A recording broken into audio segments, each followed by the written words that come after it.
It is by grace that we are saved after all we can do.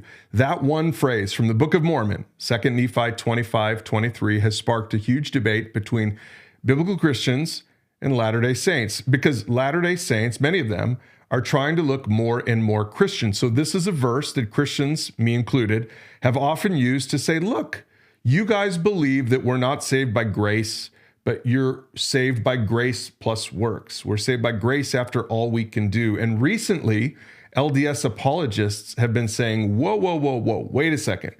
You're misinterpreting after all we can do, because it really means in spite of all we can do. In this episode, I'm going to answer, is that really what that verse has historically meant in Mormonism? Let's break it down.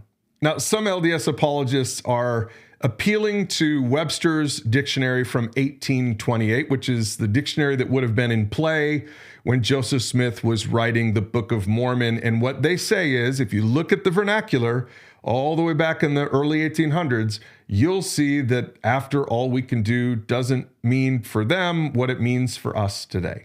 So they say that after in 1828 really meant in spite of.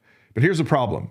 Webster's dictionary from 1828 tells us this: after a preposition means in consequence of, as after all our trouble we were disappointed, or it means subsequent to in time, later than. In other words, according to Webster's dictionary from 1828, it means just what we think it means. Like, we're saved by grace after we work as hard as we possibly can. So friends, this isn't grace despite effort.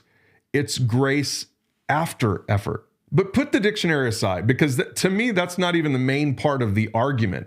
The main part of the argument, what I would say to those of you who maybe are genuinely wrestling with this, all you have to do is look and see what LDS leaders have always taught about this verse.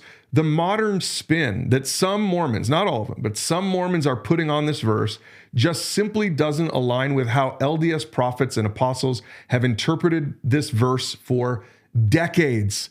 Let's hear it from the top. Spencer W. Kimball, the 12th president of the Church of Jesus Christ of Latter-day Saints, he said, the gracious gift of salvation is offered on condition of obedience. Or what about the next president, Ezra Taft Benson? He said, after all we can do includes living his commandments, loving our fellow men, feeding the hungry, leading pure lives, being honest. Friends, this is not a soft view of grace. It's checklist theology. The 12th president, the 13th president of the Church of Jesus Christ of Latter-day Saints are telling us how we should be looking at this verse from the Book of Mormon. And it is exactly what it sounds like. We are saved by grace after all we can do. You have to do as much as you can, bring it to the table, and then the grace of God kicks in after that. That's what Mormonism teaches. And the LDS Church's own manual is called True to the Faith, says it like this: the phrase after all we can do teaches that effort is required on our part to receive the fullness of the Lord's grace. So, from prophets to manuals, the consistent LDS teaching is this: grace is conditional, effort comes first, grace follows if you're worthy. And by the way, the requirements for that grace just keep piling up. If you're LDS, you would understand this list.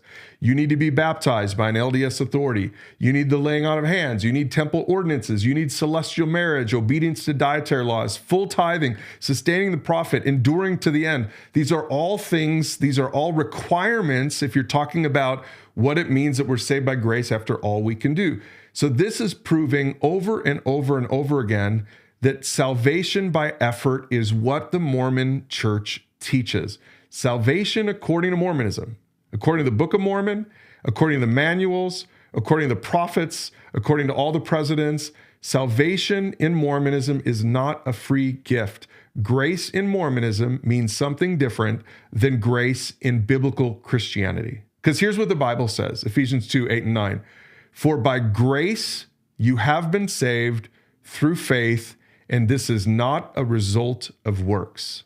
Grace in the Bible is upfront and unearned. You don't work for it, you receive it by faith. Good works follow, but they don't qualify you for salvation. The Bible's gospel is simple and powerful. Grace saves you, not after all you can do, but because Jesus did it all. Let us know your thoughts below. Let me know if you think I got something wrong. I'd love to hear about it. And don't forget to subscribe for more content comparing biblical Christianity and Mormonism.